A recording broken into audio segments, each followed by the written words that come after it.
Morning दोस्तों, आप लोगों का स्वागत है आपका यूट्यूब चैनल क्रेज क्लासेस में। आज हम लोग देखने वाले हैं कक्षा जो कि आपका 10 का साइंस का मॉडल क्वेश्चन पेपर है, जो कि आपका सेट 1 है ना।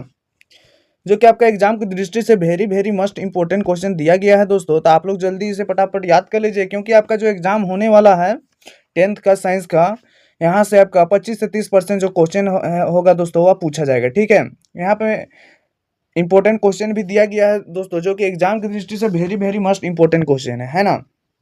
तो चलिए क्वेश्चन की ओर बढ़ते हैं। इससे पहले अगर आप लोग हमारे चैनल पर नए हैं तो चैनल को लाइक कीजिए, चैनल को सब्सक्राइब कीजिए और अपने दोस्तों के पास शेयर जरूर कीजिए। तो चलिए क्वेश्चन की ओर बढ़ते हैं। पहला नंबर क्वेश्चन आपका क्या बोला है, जो कि आपका ऑब्जेक्टिव प्रश्न दिया गया है। बोला है कि निम्नलिखित में से कौन सी अभिक्रिया उष्मा शोषी अभिक्रिया है। बोला है कि निम्नलिखित में से कौन सी अभिक्रिया उष्मा शोषी अभिक्रिया है दोस्तों। तो वह कौन सी अभिक्रिया हो जाएगा, तो वह हो जाएगा आपका कैल्शियम कार्बोनेट का अपघटन करके त्वरित चूना और कार्बन डाइऑक्साइड बनाना आपका हो जाएगा क्या, उष्मा शोषी अभिक्रिया। ठीक है, तो आपका हो जाएगा पहला का डी नंबर करेक्ट आंसर। ठीक है, अब हम लोग आगे बढ़ते हैं। दूसरा नंबर प्रश्न क्या बोला है आपका। दूसरा नंबर आपका प्रश्न बोला है, निम्न वाले दिन हाइड्रोजन क्लोराइड गैस तैयार करने के दौरान गैस का आमतौर पर कैल्शियम क्लोराइड युक्त गाइड ट्यूब से गुजर गुजर जाता है। तो गाइड ट्यूब में क्या लिखा गया आगे, गाइड ट्यूब में लिए गए कैल्शियम क्लोराइड की भूमिका है। तो क्या हो जाएगी इसका आंसर दोस्तों, तो इसका आंसर जो हो जाएगी वह आपका हो जाएगी हो जाएगी आपका गैस से नमी को अवशोषित करना। क्या हो जाएगा, गैस से नमी का अवशोषित करना। तो दूसरा का आपका करेक्ट आंसर हो जाएगा सी नंबर। ठीक है, अब हम लोग चलिए तीसरा नंबर प्रश्न देखते हैं। क्या बोला है, निम्नांकित क्या बोला है, निम्नांकित में से कौन सा समजातीय श्रेणी में नहीं देखा जाता है। तो समजातीय श्रेणी में से कौन नहीं देखा जाता है दोस्तों, तो यह आपका रासायनिक गुणों में परिवर्तन को नहीं देखा जाता है। क्या रासायनिक गुणों में परिवर्तन को नहीं देखा जाता, तो आपका तीसरा का ए नंबर करेक्ट आंसर हो जाएगा। अगला प्रश्न क्या दिया गया है आपका, दिया गया है निम्नलिखित में से कौन सी द्विस्थापन अभिक्रिया है। तो द्विस्थापन अभिक्रिया कौन है दोस्तों, तो यह हो जाएगा आपका, केवल यहाँ पे बी दिख रहा है विस्थापन अभिक्रिया, मतलब कि आपका दूसरा नंबर करेक्ट आंसर हो जाएगा। क्या करेक्ट आंसर दूसरा नंबर। ठीक है, अगला देखते हैं। जल का विद्युत अपघटन एक अपघटन अभिक्रिया है। जल के विद्युत अपघटन के दौरान मुक्त होने वाली हाइड्रोजन और ऑक्सीजन गैसों का मोल अनुपात है। तो गैसों का मोल अनुपात क्या होता है दोस्तों, तो इसका गैसों का ऑक्सीजन गैसों का जो मूल अनुपात होता है दोस्तों, वह होता है आपके 2:1। तो आपका पांचवा का बी नंबर करेक्ट आंसर। ठीक है, अगला हम लोग देखते हैं, जो कि आपका छठा नंबर प्रश्न दिया गया है। क्या दिया गया है, एक जलीय घोल लाल निटमस घोल को नीला कर देता है। निम्नलिखित में से क्या लिखा गया है, किस घोल को अधिक मात्रा में मिलाने से यह परिवर्तन उल्टा हो जाएगा। तो कौन सा, मतलब कि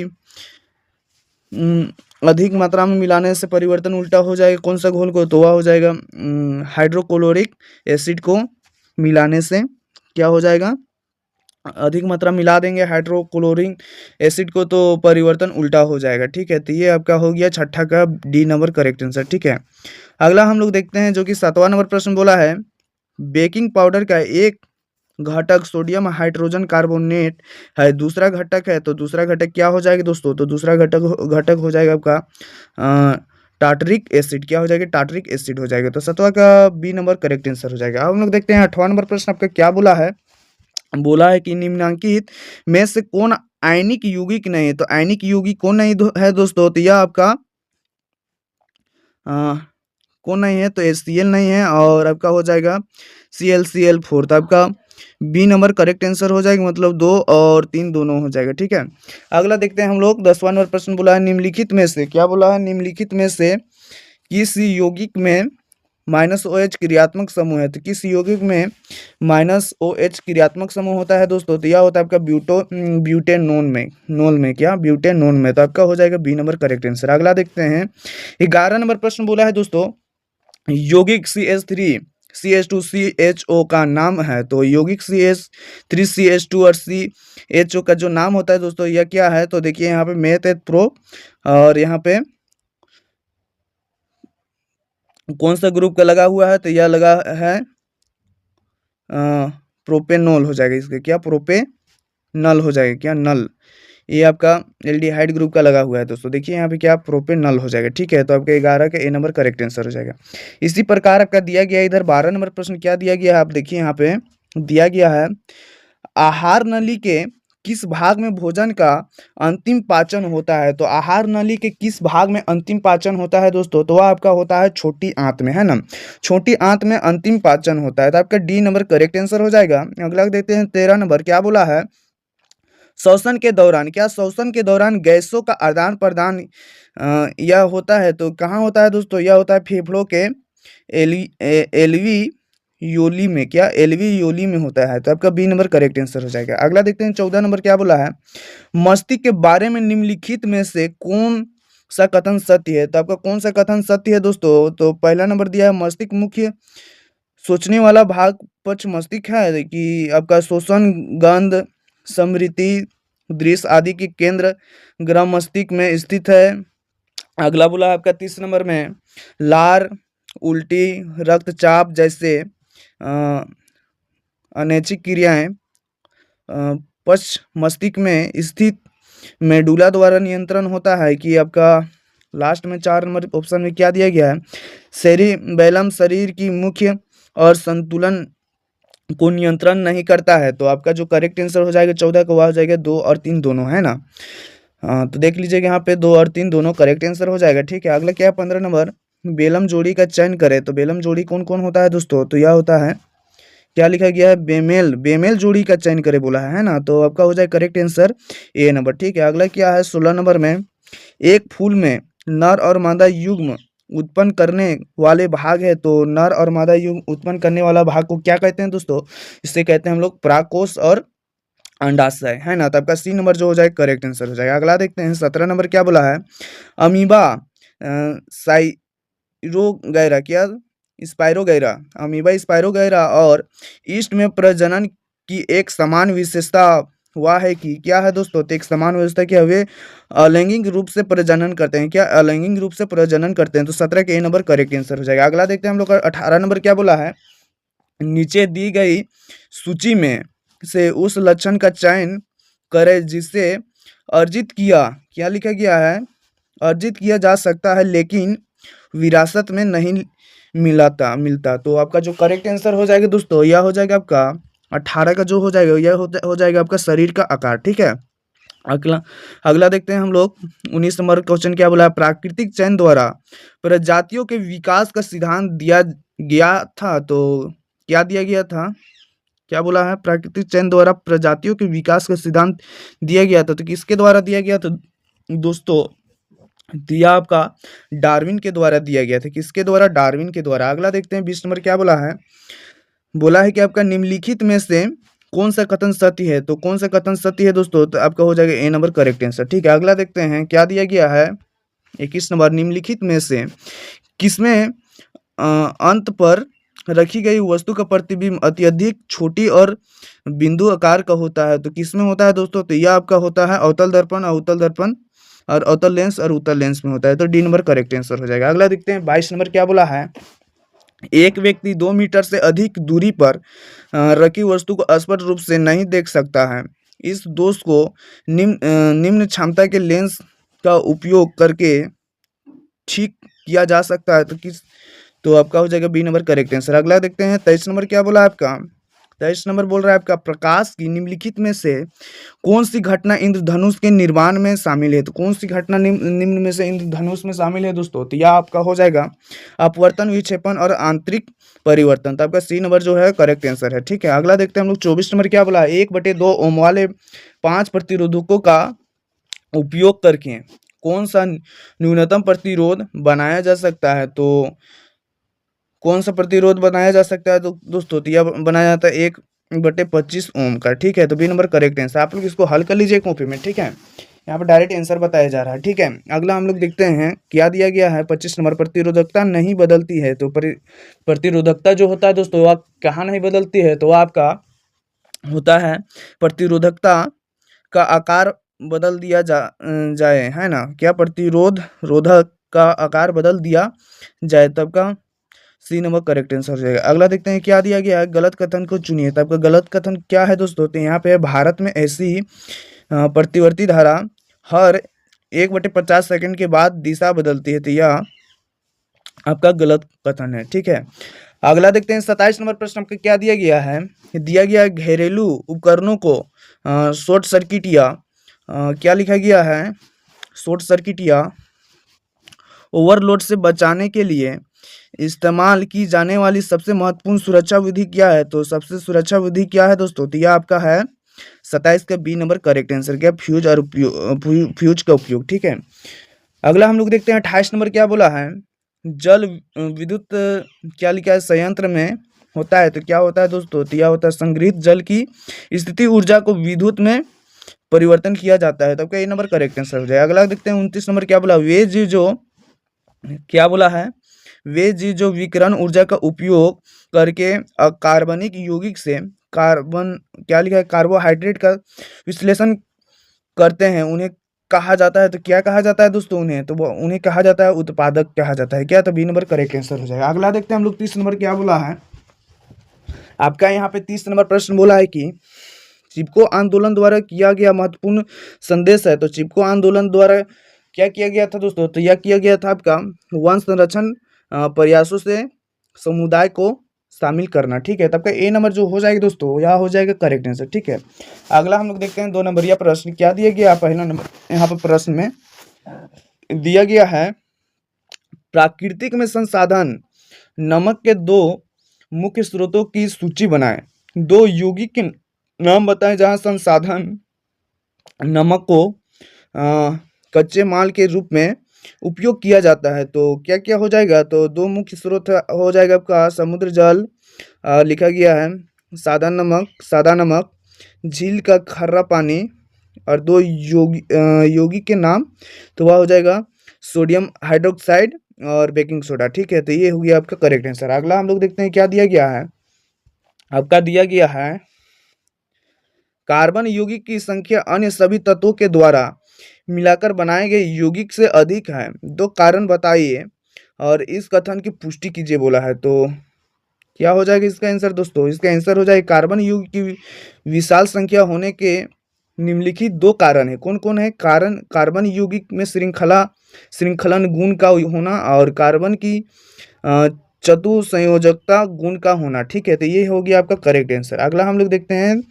क्या दिया गया और करके, एथेनॉल का एथेनोइक अम्ल में रूपांतरित ऑक्सीजन अभिक्रिया क्या क्यों माना जाता है। इस अभिक्रिया में प्रयुक्त ऑक्सीजन क्या दिया गया है, एजेट को लिखिए बोला है। तो क्या हो जाएगा इसका आंसर दोस्तों, यह हो जाएगा ऑक्सीकरण अभिक्रिया में, क्या ऑक्सीकरण अभिक्रिया में ऑक्सीजन की वृद्धि और हाइड्रोजन की कमी होती है, इसलिए एथेनॉल का एथेनोइक अम्ल में रूपांतरण को ऑक्सीकरण अभिक्रिया माना जाता है, ठीक है।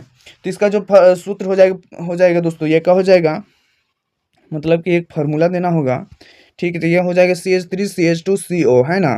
तो क्षारीय मतलब इसको क्षार में डाला जाएगा, तो इसमें क्या लिख लेंगे दोस्तों, CH3COOH प्लस H2O जल बन के निकल जाएगा, ठीक है। तो ये रहा आपका उदाहरण, क्या लिखा गया नीचे, ऑक्सीकरण एजेट क्षारीय पोटेशियम पर मैग्नेट अथवा अम्लीयकृत पोटेशियम क्या लिखा गया है, डाइक्रोमेट, ठीक है।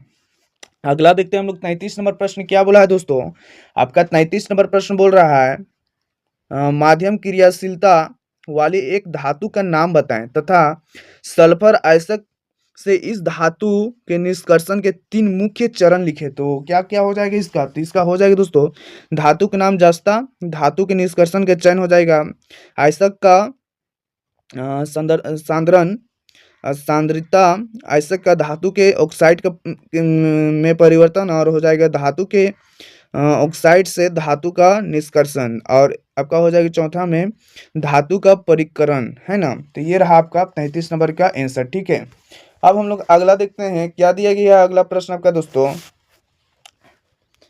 दिया गया है उत्सर्जन क्या है, उत्सर्जन क्या होता है दोस्तों, और एक कोशिकीय जीव अपना अपशिष्ट कैसे बाहर निकालते हैं। तो इसका आंसर हो जाएगा दोस्तों, क्या हो जाएगा, वह जैव प्रक्रम जिसमें हानिकारक उपापचय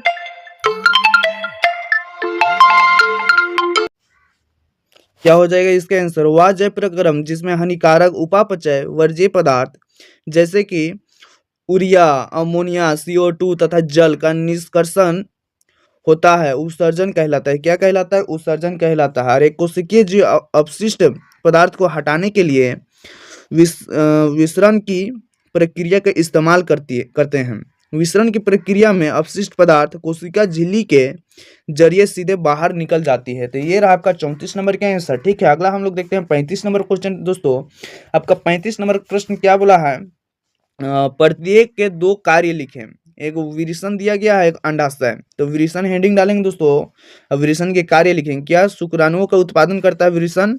नर जनन हार्मोन का संश्लेषण एवं स्रवण करता है। क्या कौन करता है? तो विसरण करता है ना।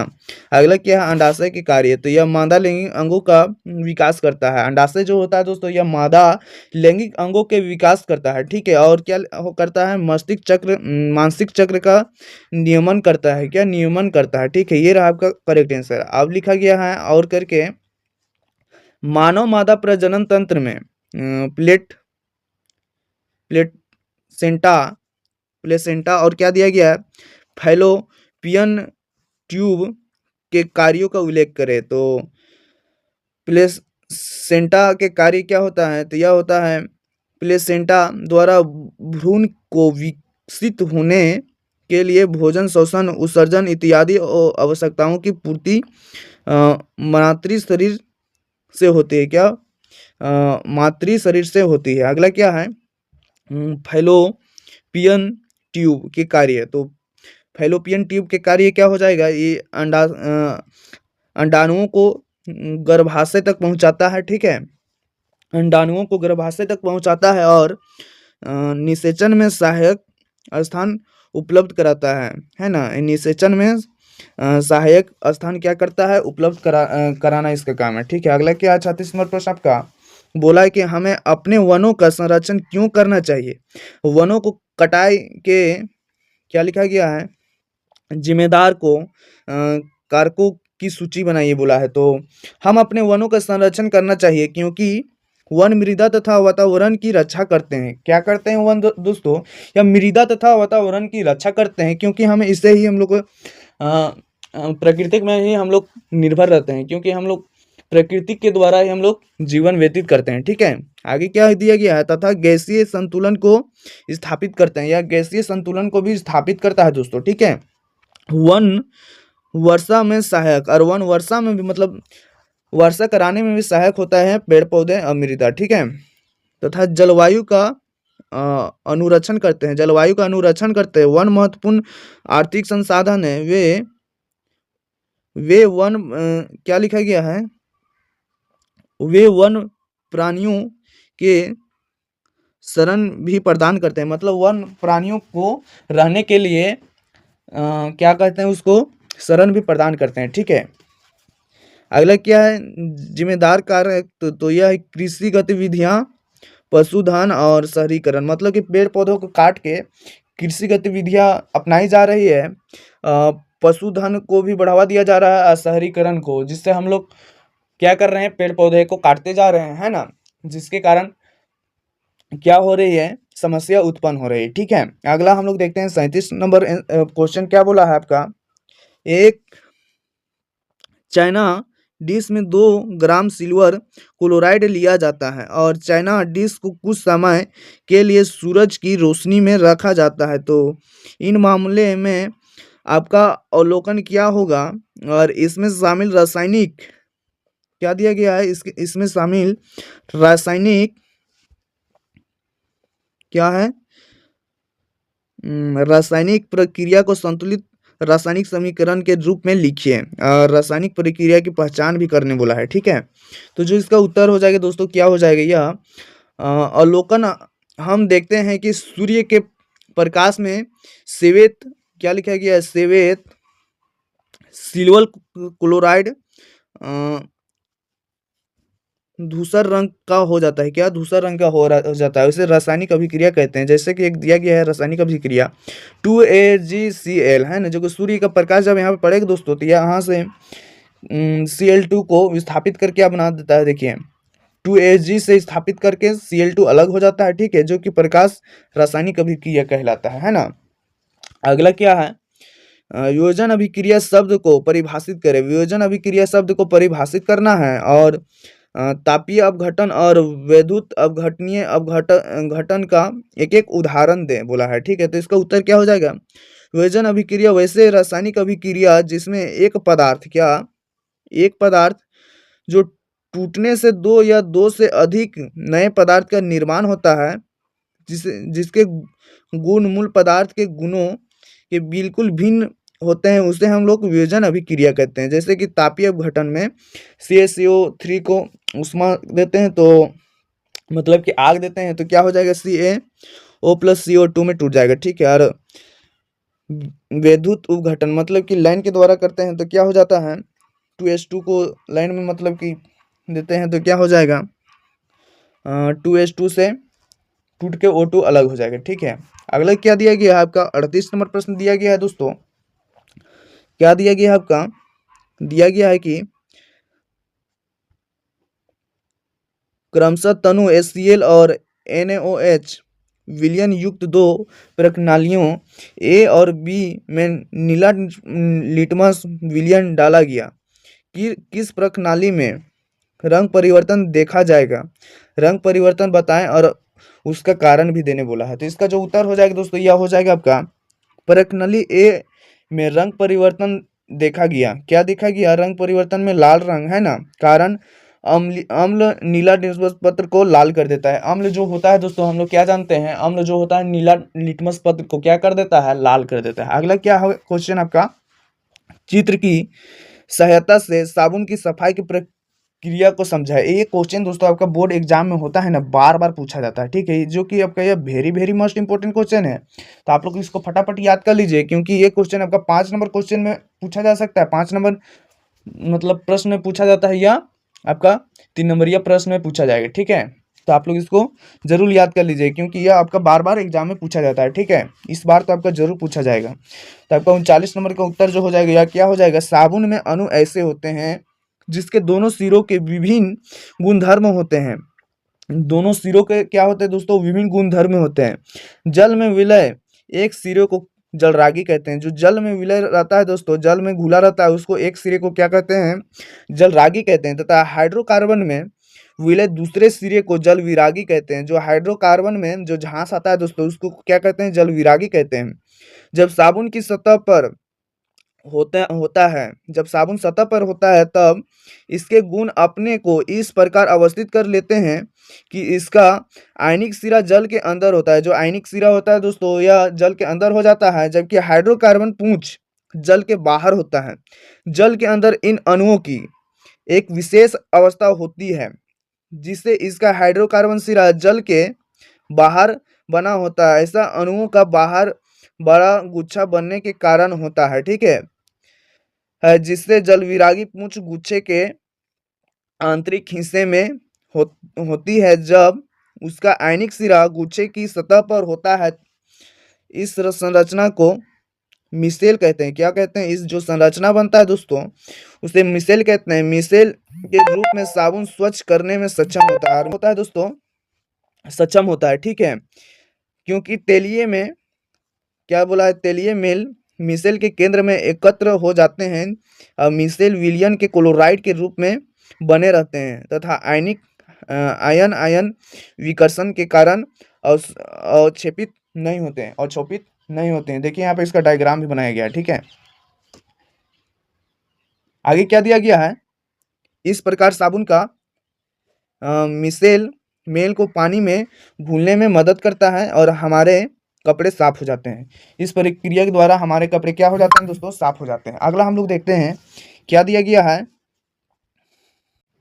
अगला आपका 40 नंबर प्रश्न दिया गया है मेडल के प्रयोग से कैसे पता चला है कि लक्षण स्वतंत्र रूप से विरासत में मिलते हैं। तो कैसे पता चला है दोस्तों, तो यह मेडल ने अपने कुछ प्रयोगों में मटर के पौधे के दो विकल्पी जोड़े का अध्ययन करने के लिए संकरण कराया।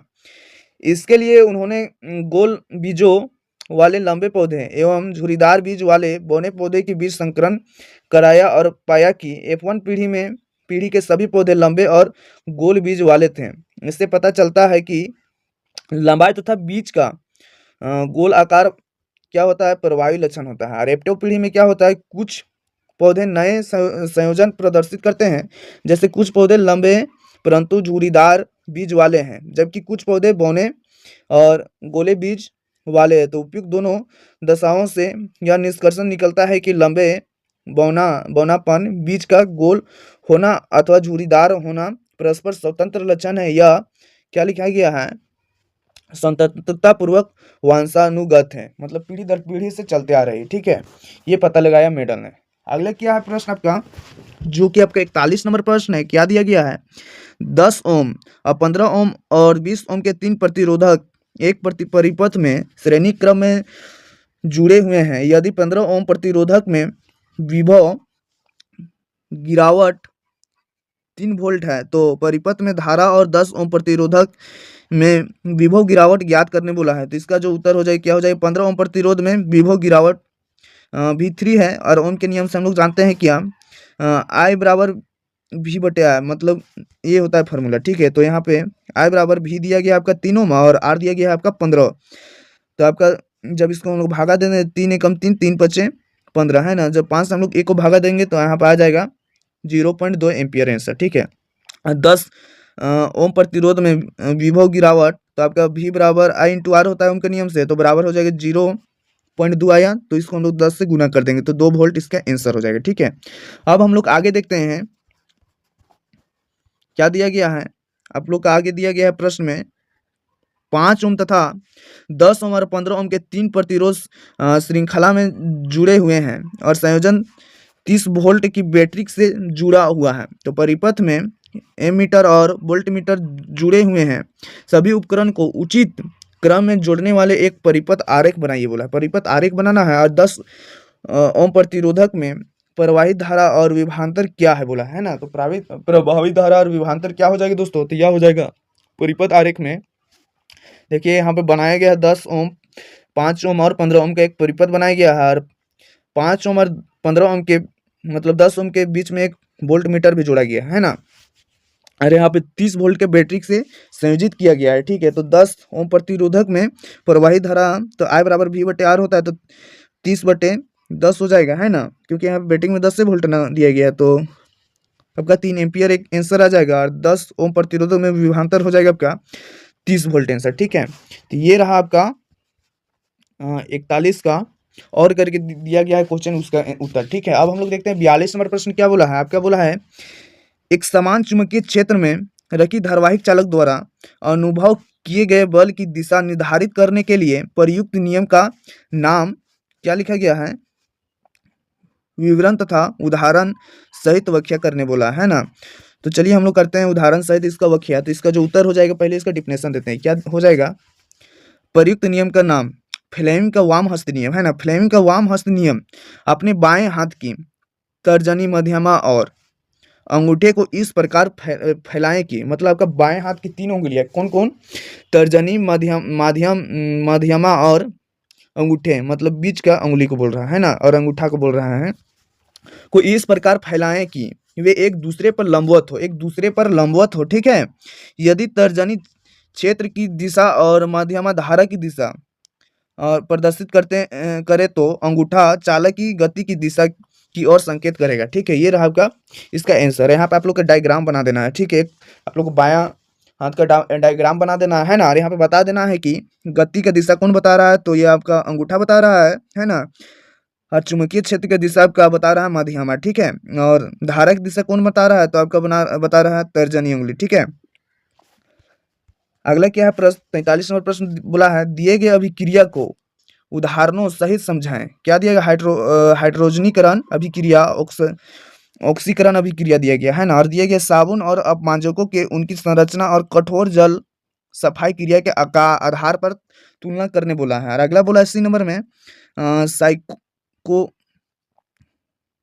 साइकोलोहेक्सेन की संरचना बनाए, साइकोलोहेक्सेन की संरचना भी बनाने बोला है। ठीक है, तो इसका जो उत्तर हो जाएगा दोस्तों, यह हो जाएगा आपका, देखिए यहाँ पे नीचे दिया गया है। ठीक है, क्या दिया गया है, हाइड्रोजनीकरण अभिक्रिया असंतृप्त हाइड्रोकार्बन श्रृंखला में हाइड्रोजन के योग, क्या हाइड्रोजन के योग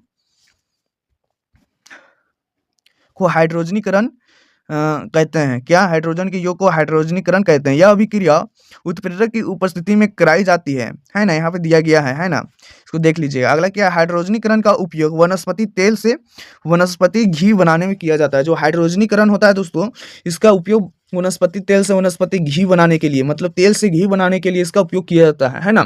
अगला क्या था हम लोग का, ऑक्सीकरण अभिक्रिया क्या है, तो जिस अभिक्रिया में ऑक्सीजन की वृद्धि हो और हाइड्रोजन की कमी होती है तो उसे हम लोग ऑक्सीकरण अभिक्रिया कहते हैं। क्या कहते हैं, ऑक्सीकरण अभिक्रिया कहते हैं। यहाँ पे दिया गया एक फॉर्मूला, ठीक है, तो इसको देख लीजिएगा, याद कर लीजिएगा, है ना।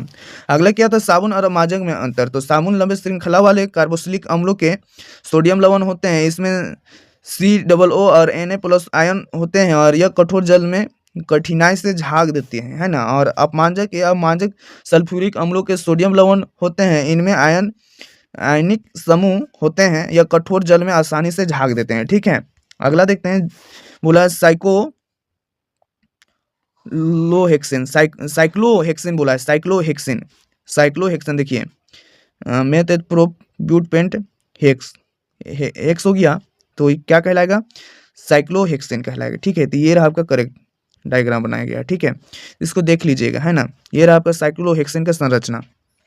अगला हम लोग देखते हैं, अगला प्रश्न क्या बोला है, हरे पौधे में पाए जाने वाले पोषण के प्रकार की व्याख्या करें और इस प्रक्रिया के नाम बताएं। इस प्रक्रिया के नाम बताने भी बोला है और इस प्रक्रिया के लिए आवश्यक नई सामग्रियों की सूची बनाएं और उल्लेखित प्रक्रिया के लिए रासायनिक समीकरण देने बोला है ना। तो इसका जो उत्तर हो जाएगा, और बी नंबर में और क्या दिया है, इस प्रक्रिया के दौरान होने वाली 3 घटनाएं लिखिए बोला। इस प्रक्रिया के दौरान होने वाली 3 घटनाओं को भी बताना है। तो हरे पौधे में स्वपोषी पोषण पाए जाते हैं। स्वपोषी पोषण वह प्रक्रम है जिसमें स्वपोषी बाहर से लीन पदार्थ को ऊर्जा संचित रूप से परिवर्तन कर देता है। ये पदार्थ कार्बन हाइड्रोक्साइड तथा जल के रूप में लीन लिए जाते हैं, जो सूर्य के प्रकाश तथा क्लोरोफिल की उपस्थिति में कार्बोहाइड्रेट में परिवर्तन कर दिया जाता है। क्या हाइड्रेट में परिवर्तन कर दिया जाता है। प्रक्रिया के नाम प्रकाश संश्लेषण प्रक्रम में होता है, ठीक है। आवश्यक नई सामग्री में पूर्ण हरित कार्बन डाइऑक्साइड और जल चाहे, ठीक है। अगला बी नंबर क्या बोला था आपका, प्रक्रम के दौरान होने वाली घटनाएं। तो क्लोरोफिल द्वारा प्रकाश ऊर्जा को अवशोषित करना और प्रकाश ऊर्जा को रासायनिक ऊर्जा में रूपांतरित करना तथा जल अणु का हाइड्रोजन तथा ऑक्सीजन में अवघटन। और तीसरा क्या हो जाएगा, कार्बन हाइड्रोक्साइड का कार्बोहाइड्रेट में अपचयन, ठीक है। अगला क्या क्वेश्चन, वायु से किसी माध्यम में प्रवेश करने पर प्रकाश की चाल वायु में उसके मानों की आधी हो जाती है। तो वायु के सापेक्ष उस माध्यम का क्या लिखा गया है यहाँ पे, अपवर्तनांक ज्ञात कीजिए बोला है। और बी नंबर में बोला है अपवर्तनांक n के पदार्थ से बनी कांच की एक स्लेब को अपवर्तनांक n2 के माध्यम से रखा गया है। तो स्लेब पर एक प्रकाश किरण क्या हो जाता है दोस्तों, आपतित होती है। कांच की स्लेब से निकलने वाली प्रकाश किरणों का पथ बनाएं। यदि n1 क्या n1 से बड़ा हो n12 और n1 बराबर n2 हो और n1 से मतलब कि बड़ा हो n2, ठीक है। तो क्या हो जाएगा, माध्यम में प्रकाश की चाल v बराबर 1/2 गुना वायु में प्रकाश की चाल होता है। तो इसका फॉर्मूला v बराबर c/2 हो जाएगा। अपवर्तनांक हो जाएगा 2/c बराबर c/c/2 बराबर 2 आंसर हो जाएगा, ठीक है। अगला क्या है, इस कंडीशन आपका इस प्रकार का डायग्राम बनेगा, ठीक है। और इस कंडीशन में आपका इस प्रकार का बन जाएगा। यहाँ पे 3 नंबर भी देख लीजिएगा, ठीक है। अगला हम लोग देखते हैं क्या दिया गया है यहाँ पे, अथवा वाला देख लीजिएगा दोस्तों, है ना। अब हम लोग डायरेक्ट देखते हैं 40 नंबर प्रश्न, जो कि आपका very very must important question है दोस्तों, है ना। क्या क्वेश्चन है, आयोडीन युक्त नमक का उपयोग किया क्यों उचित है। तो आयोडीन युक्त नमक का उपयोग इसलिए उचित है, क्या हो जाएगा इसका उत्तर, आयोडीन गले में स्थिर थायराइड ग्रंथि द्वारा स्रावित हार्मोन थायरोक्सिन के संश्लेषण में सहायक है। भोजन में लगातार बहुत दिनों तक आयोडीन की कमी के बने रहने पर थायरॉयड ग्रंथि में सूजन आ जाती है, जो बाहर से क्या लिखा गया है, जो कि बाहर से घेघा या गाइटर के रूप में दिखाई पड़ती है। आयोडीन में जल के माध्यम से हमारे शरीर में पहुंचता है। जिस क्षेत्र के जल में आयोडीन की कमी होती है उस क्षेत्र के निवासी में यह बीमारी अधिक दिखाई पड़ती है। यही कारण है कि आयोडीन युक्त नमक के प्रयोग की सलाह दी जाती है। आयोडीन की कमी से होने वाली बीमारी होता है गाइटर होता है, घेघा रोग होता है। लक्षण फूली हुई गर्दन। क्या इसका लक्षण? फूली हुई गर्दन। अगला बी नंबर हो जाएगा तंत्रिका आवेश विद्युत चालन प्रक्रिया के माध्यम से तंत्रिकाओं के भीतर यात्रा करते हैं। यह तब होता है जब तंत्रिका कोशिका झिल्ली में आयनों की गति से विद्युत संकेत बनते हैं। ये संकेत की तंत्रिका तंतु के नीचे फैलते हैं, जिसके परिणाम स्वरूप एक क्रिया क्षमता उत्पन्न होती है जो अगले न्यूट्रॉन तक जाती है। क्या? अगले न्यूट्रॉन तक जाती है। अगला हम लोग देखते हैं क्या दिया गया है। अगला प्रश्न आपका दिया गया है दोस्तों, जो कि आपका 46 नंबर प्रश्न हो गया। अगला क्या है? न्यूरॉन की संरचना बनाएं और उस पर निम्नलिखित को लंबवत करें, है ना। तो क्या क्या दिया गया है? टेट्राइट जो कि ध्रुमिका है, कोशिका काय और नाभिक और एक्सोन दिया गया है, ठीक है। और अगला क्या है? न्यूरॉन के भागों की नाम बताएं। जहां बोला है सूचना प्राप्त होती है और जिसके माध्यम से सूचना विद्युत आवेश के रूप में यात्रा करती है, और जहां इस आवेश को आगे संरचना के लिए रासायनिक संकेत में परिवर्तन किया जाना चाहिए। अगला क्या है? न्यूरो स्कूलर जैक्सन को परिभाषित करने बोला है। तो चलिए यहाँ पे एक तंत्र बनाते हैं, जो कि यहाँ बनाया गया है ना, इसको आप लोग देख लीजिएगा, ठीक है। डायग्राम बना लीजिएगा। अगला क्या है? बी नंबर में द्रुमिका, तंत्रिका, काच और सिनेप्स, है ना। तंत्रिका पोषीय संघ, यह एक विशिष्ट सिंपस है जो निचले प्रेरक न्यूरॉन के डिस्टल एक्सोन को लक्ष्य कांकल मांसपेशीय फाइबर से जोड़ता है, जिससे मांसपेशीय संकुचन के कुछ कुशल और प्रभावी न्यूरॉन नियंत्रण की अनुमति मिलती है, ठीक है। ये हो जाएगा आपका करेक्ट आंसर, ठीक है। तो ये था आपका 46 वेरी मस्ट इंपॉर्टेंट क्वेश्चन दोस्तों। तो आप लोग इसको अच्छा से पढ़ लीजिएगा, क्योंकि जो आप लोग एग्जाम होने वाला है 2025 में, यहाँ में से आपका एक दो प्रश्न जरूर पूछा जाएगा। जैसे कि यहाँ पे हम बताएं कि यहाँ पे साबुन सफाई प्रक्रिया जो कि संक्षेप में आपको वर्णन करने के लिए दे देगा, और 5 नंबर या क्वेश्चन है हुआ, है ना। तो आप लोग इसको अच्छा से पढ़ लीजिएगा। फिर मिलेंगे इससे और इससे बेहतरीन टॉपिक के साथ अगले क्लास में। जय हिंद, जय भारत।